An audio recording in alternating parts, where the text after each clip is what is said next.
This video explores case studies involving covering tracks.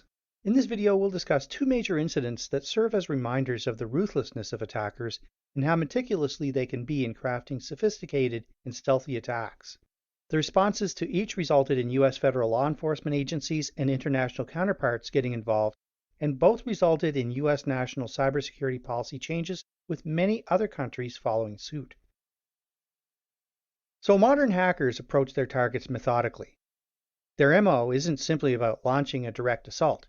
Rather, it begins with a silent and meticulous reconnaissance phase, looking for vulnerabilities and weak points to exploit.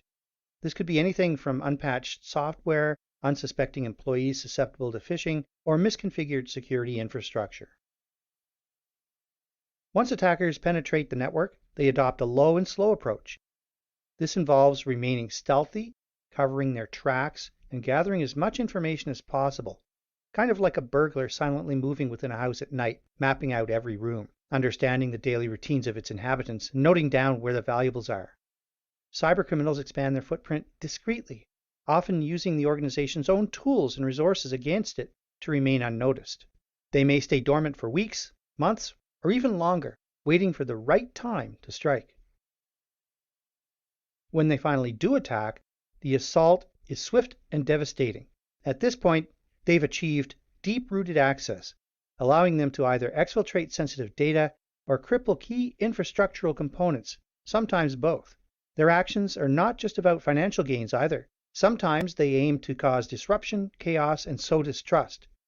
So, with this backdrop, let's explore a couple of relevant case studies. Case Study 1, the Colonial Pipeline attack in 2021. Colonial Pipeline is one of the largest fuel pipelines in the U.S. It was targeted by a ransomware attack in May 2021, leading to a significant disruption in fuel supply. The cybercriminal group DarkSide was behind this attack. The attackers breached Colonial Pipeline's systems through a legacy VPN that did not have multi-factor authentication in place. It's believed that a Colonial Pipeline employee used the same password for a different VPN, and those credentials were obtained by the hackers in a separate data breach. Once inside the network, the attackers moved laterally, identifying high-value assets and deploying ransomware on critical systems. Once the attackers gained access, they did everything they could to cover tracks and maintain access, including deleting or modifying logs that could trace their activities. Often, attackers use legitimate tools already present in the environment, called living off the land, making their activities appear as regular network operations. Like other sophisticated ransomware groups, they used backdoors and other malware to maintain a persistent presence. Why did the Colonial attack work? First, the lack of multi-factor authentication on VPN connections made it much easier. But there was also the issue of reused passwords. The Colonial employee whose credentials were stolen reused the password for a VPN in a different location. The timing was significant. The attack commenced on a Friday and continued over the weekend during off-peak hours, allowing the attack to proceed very quickly. There was also no way to use granular access controls to limit users to specific areas of the network that they needed in order to do their job. Once a foothold on the network was gained, the attackers had full access to the network. If Colonial had only implemented a security policy adhering to the principle of least privilege, DarkSide hackers would never have been able to use the stolen credentials to perform privilege escalation and ultimately access the sensitive data and systems.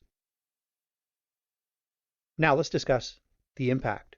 The attack led to the shutdown of the pipeline, which supplies almost half of the fuel consumed on the U.S. East Coast. There were widespread fuel shortages, price hikes, and panic buying. The incident sent ripples across international energy markets, causing concerns about supply chain vulnerabilities and ransomware attacks. In the aftermath of the incident, the company paid a ransom of nearly $5 million to the attackers. However, U.S. federal law enforcement did recover a portion of the ransom. U.S. authorities and global leaders called for enhanced cybersecurity measures, especially for critical infrastructure, and the incident led to discussions on the importance of international cooperation in combating cyber threats, causing many organizations globally to review and reinforce their cybersecurity measures.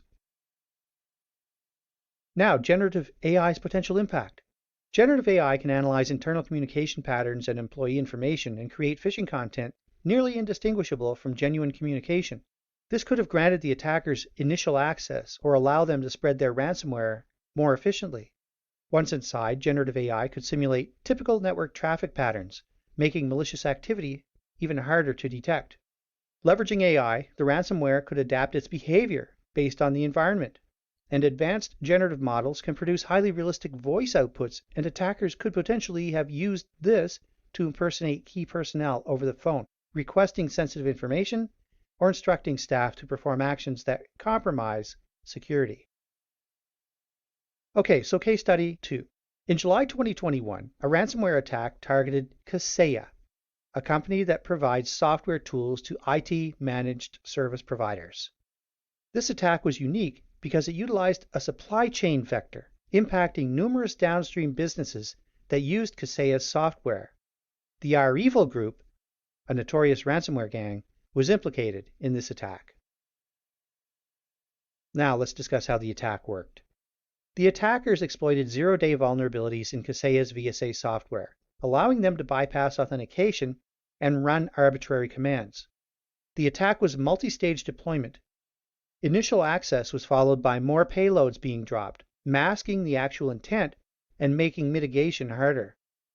Post-exploit, attackers harvested credentials to maintain persistence within the network, while command and control servers allowed the attackers to maintain remote access to compromised systems.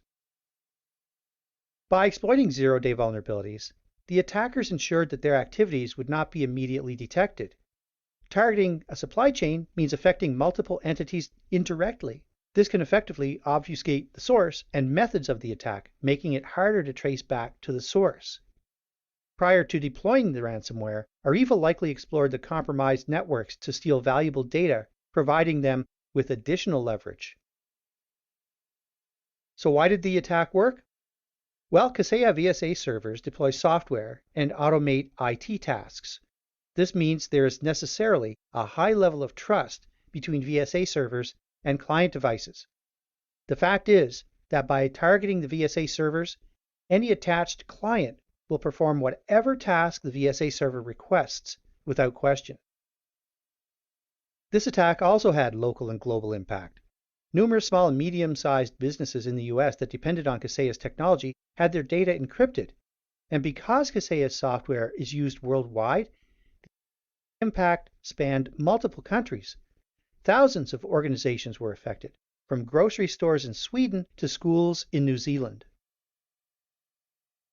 In the aftermath, Kaseya worked on a patch to fix the exploited vulnerabilities and collaborated with cybersecurity firms to help affected clients. The magnitude of the attack heightened awareness about the vulnerabilities in software supply chains and reinforced the need for companies to regularly update and patch their systems. Governments and cybersecurity agencies globally emphasize the importance of cybersecurity hygiene and the risks of ransomware attacks. So there was actually some good that came out of this attack, and actually out of the Colonial Pipeline attack as well. So what is the potential impact of generative AI in this case? Well, generative AI could create highly personalized phishing emails, and here again, such an approach could have granted the attackers initial access or even allowed them to spread their ransomware more efficiently.